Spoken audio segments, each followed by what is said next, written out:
दोस्तों, आज हम बात करेंगे इंडिया के बजट के बारे में जो on 23 July Indian finance minister Nirmala Sitharaman ने प्रेजेंट किया था। Honorable Speaker, I present the interim budget for 24-25. जब ये बजट प्रेजेंट हो रहा था तो उस समय इंडिया का मार्केट 11,000 पॉइंट से डाउन गया। ये मार्केट क्यों डाउन गया, कोई चेंजेस हुए कि नहीं हुए टैक्स में, किसको क्या मिला किसको क्या नहीं मिला, और बजट के प्रेजेंटेशन के दौरान कौन सा रिकॉर्ड ब्रेक हुआ, हम ये भी बात करेंगे। Hello everyone, welcome back to my channel. आप सबका मेरी चैनल पे स्वागत है और हम हमारी चैनल पे ऐसे ही नॉलेजफुल वीडियोस बनाते हैं जो आपको हेल्पफुल होंगे। So like, share and subscribe my channel और don't forget to press the bell icon, क्योंकि आपको मेरे वीडियो की नोटिफिकेशन पहले ही आप तक पहुंच जाएगी। अब हम बात करेंगे कि बजट के अंदर कौन सा रिकॉर्ड ब्रेक हुआ। निर्मला सीतारमन जी ने बजट को कंटिन्यूसली 7th टाइम रीड करने का रिकॉर्ड ब्रेक किया है। हाँ, उससे पहले मोरारजी देसाई भी 10 बार बजट पढ़ चुके हैं, बट कंटिन्यूसली नहीं पढ़ा है। हम बात करेंगे अब बजट के साइज के बारे में, लाइक ओवरऑल अमाउंट के बारे में कि कितना ओवरऑल अमाउंट है। तो ओवरऑल अमाउंट 48 लाख करोड़ है। इसमें सबको सब कुछ दिया है, पर स्टॉक मार्केट से बहुत कुछ लिया है। जो स्टॉक मार्केट में शॉर्ट टर्म कैपिटल गेन था 15% था, उसको बढ़ा के 20% पे लेके गए, और जो लॉन्ग टर्म कैपिटल गेन था वो 10% था, उसको बढ़ा के 12.50% पे लेके गए। और जो सिक्योरिटी ट्रांजैक्शन टैक्स है, जिसको कहा जाता है STT, उसको भी उन्होंने बढ़ाया है। जो 0.1% था उसको बढ़ाकर 0.2% पे लेके गए। जहां सबको छूट दी जा रही थी वहां पे ही सारे टैक्स लगा दिए। इसकी वजह से जब बजट को प्रेजेंट किया जा रहा था तब इंडिया का मार्केट 11,000 पॉइंट से डाउन गया। जो मोदी स्टॉक है वो भी 6.30 पॉइंट से डाउन गया, और जो भी बड़ी बड़ी कंपनियां हैं उन सब के भी सेंसेक्स 80,000 पॉइंट से डाउन गए। हाँ, अभी सब रिकवर हो गया है और अभी सेंसेक्स 80,000 पॉइंट से भी अप जा रहा है। धीरे धीरे सब रिकवर हो रहा है, because since the last 4 years से स्टॉक मार्केट ने बहुत कुछ कमाया है। और कहा जाता है ना, जहां ज्यादा कमाई होती है सरकार वहां पहले ही पहुंचती है।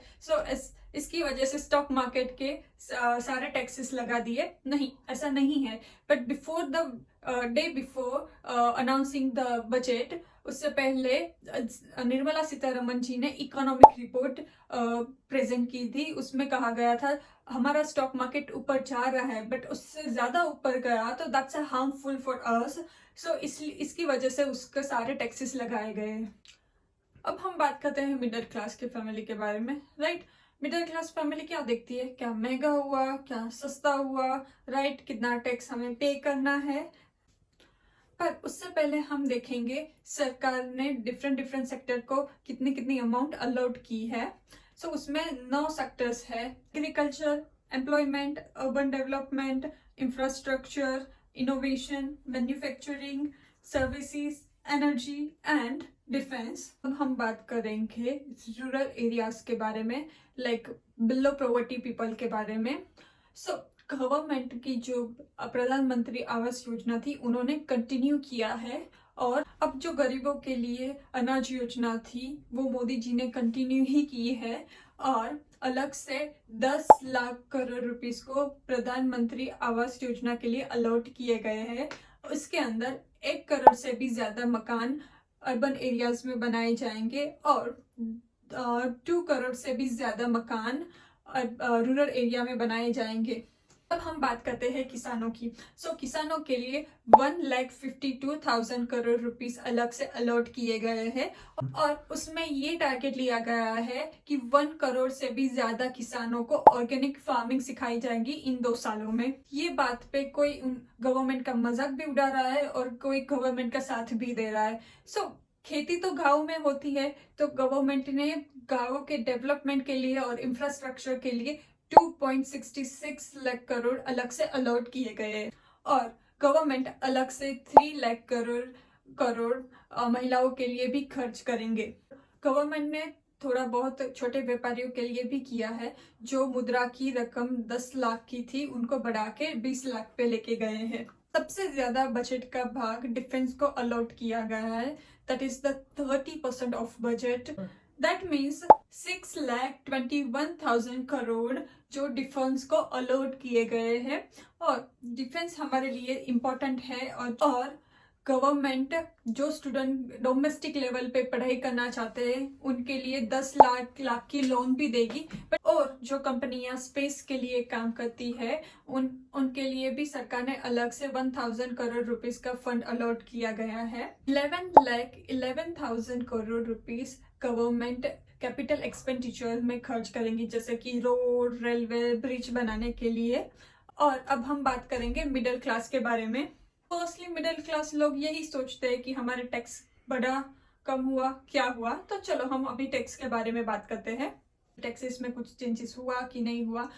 टैक्स के लिए 2 स्कीम चल रही है। एक ओल्ड रिजिम और the new regime. Old regime को ऐसे ही रहने दिया है, बट न्यू रिजिम में बहुत कुछ चेंज किया है। जैसे कि जिसकी इनकम 0 से 3 लाख रुपीस रहेगी उनको कोई भी टैक्स पे नहीं करना है। और जिसकी इनकम 3 to 7 लाख रुपीस रहेगी उनको 5% टैक्स पे करना है। 7 to 10 लाख रुपीस जिसकी इनकम रहेगी उनको 10% टैक्स पे करना है। और जिसकी इनकम 10 to 12 लाख रुपीस रहेगी उसको 15% टैक्स पे करना है। और जिसकी इनकम 12 to 15 लाख रुपीस रहेगी उनको 20% टैक्स पे करना है। और जिसकी income above the 15 lakh rupees रहेगी उनको 30% टैक्स पे करना है। As per the result for the new tax, जो सैलरीड पर्सन रहेंगे they will save the 17,500 rupees in income tax. हम बात करेंगे क्या सस्ता हुआ और क्या महंगा हुआ जीएसटी के बारे में। वैसे गवर्नमेंट ने बहुत सारी चीजें सस्ती कर दी है, जैसे कि लेदर पे जो कस्टम ड्यूटी लगती थी उसको भी कम किया है। और जो मोबाइल्स के पार्ट पे कस्टम ड्यूटी लगती थी उसको भी कम किया गया है। और सोना चांदी पे जो 50% ड्यूटी लगती थी उसको कम करके 6% किया गया है। और पेट्रोल और डीजल को भी जो ड्यूटी थी उसको भी कम किया है। इसके पीछे का रीजन है कि रिटेल की डिमांड ज्यादा हो और ज्यादा से ज्यादा लोग खरीदी करें। कैंसर की ट्रीटमेंट भी सस्ती की गई है। और पर गवर्नमेंट ने 3 चीजों पे ड्यूटी ज्यादा कर दी है। पहला है प्लास्टिक, दूसरा है टेलीकॉम इक्विपमेंट और तीसरा है एल्यूमिनियम नाइट्राइड। दोस्तों गवर्नमेंट ने सबको सब कुछ दिया है, राइट। गरीबों को, किसानों को, और टैक्स में भी बहुत सारे चेंजेस किए हैं। बट आप हमें कमेंट करके बताना ये बजट से मिडिल क्लास लोगों को क्या फर्क पड़ेगा। और thank you so much for watching this video. See you in the next video. Thank you.